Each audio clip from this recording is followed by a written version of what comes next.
What's up, my peeps and my geeks? How y'all doing today? I am Ben, the Every Person Geek, coming at you guys talking about Shang-Chi, Legend of the Ten Rings, and we're going to get into it right now.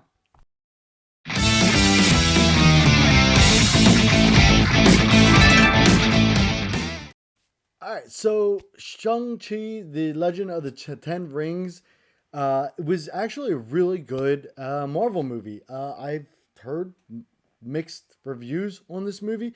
Me personally, I enjoyed it. I liked the spirituality of it. I liked the martial arts in it. I think this has been one of the best Marvel movies that contained any type of melee combat, which I thought was really cool.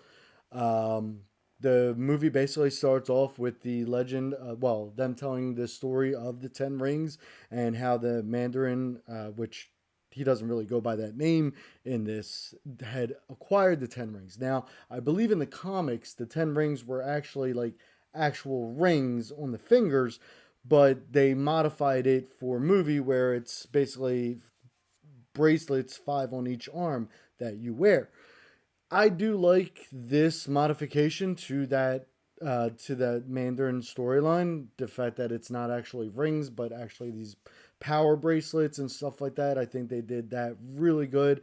Um, the usage of it as that they do in this movie is pretty cool. It's sort of like whips and bullets and well, not bullets, but like power punches and stuff like that, which I think is actually really cool for this movie and the way that they're doing the Ten Rings. Um, I am glad that they did not try to depict the Mandarin as they did in the comics. I think that's a step up for Marvel. Um, However, the movie itself, I do believe, was actually a really good movie. The storyline I think, was done quite well, especially since I'm not familiar with the Mandarin in the comics. I know he was one of Iron Man's enemies, but I never really read too much into the comics as far as the Mandarin is concerned. However, with this movie, I think they did a really good job on the depiction of the storyline for Shang-Chi and, what they did with it. He lost his mother at a young age. The Mandarin is his father. Um, After his mother passed away, he started doing the father started training him and like how to kill, how to be an assassin, because they wanted to get revenge on the mother's kid, on what happened to the mother. Um, and the movie just progresses from there. Uh, Shang-Chi winds up leaving the father's compound, basically running away, and winds up I believe, in San Francisco, where he, becomes friends with this woman named Kathy. Now, this character, Kathy, was borderline annoying. I know that they were trying to go for this guy for it, but it was almost this person. So it was like almost kind of borderline with that situation. However, again, it wasn't. I mean, the relation between Shang-Chi and the girl, Kathy was not bad. It was just she seemed a little bit annoying. She got better toward the end of the movie. Just to give you guys a heads up on that, if you guys have not seen it yet. So they wind up being valets together, and they wind up getting on a bus. Someone tries to take his pendant. That he gets in a big martial arts fight within the bus itself. Actually, like I said, the martial arts in this movie I think was done very well.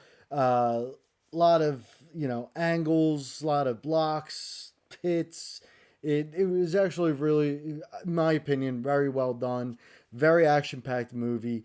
After the bus fight, they wind up trying to go find his sister, and we wind up getting a glimpse of the Abomination and Wong fighting in like a cage match type of thing, which was really cool.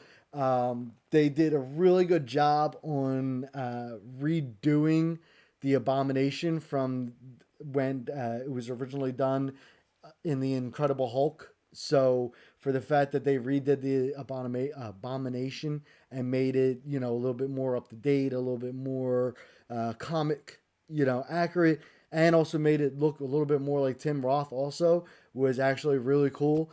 And the fact that both Wong and Abomination walk off together, through one of the magic portals is kind of interesting because does that mean that the Abomination is good? Does that mean that, he's had, like, the Hulk was able to gain control of both Banner and the Hulk? Is that the same thing that happened with the Abomination? Maybe the Abomination might even show up in She-Hulk. We don't know, but again, that's all very interesting, like, stuff going on with that whole thing. And going back to Shang-Chi, we wind up seeing him, get meet up with his sister.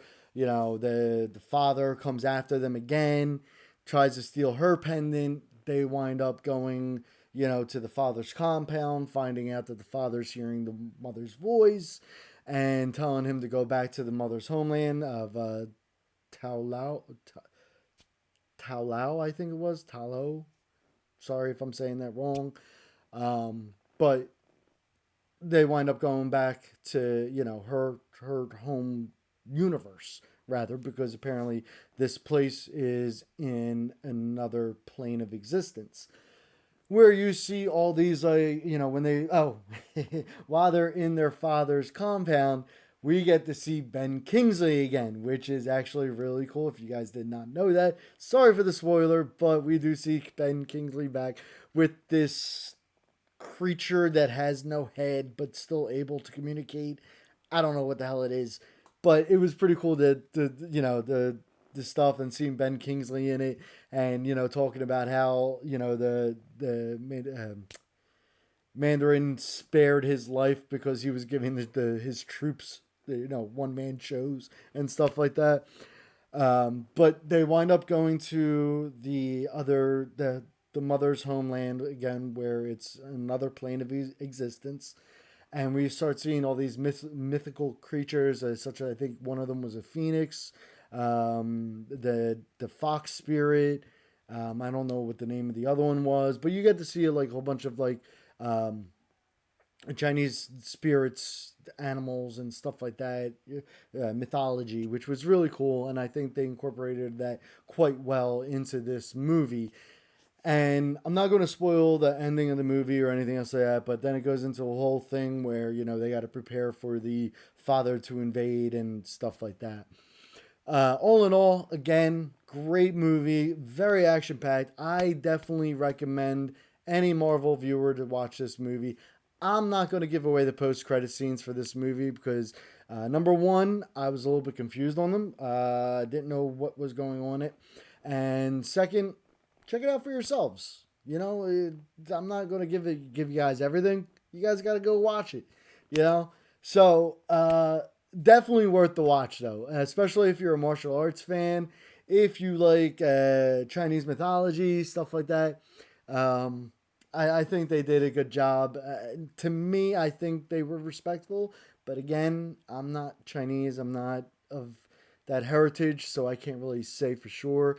If if you thought that the movie was well done and you liked how they portrayed everything, put it down in the comments. I would love to hear from you guys and see what you guys thought of Shang-Chi if you guys actually have seen it.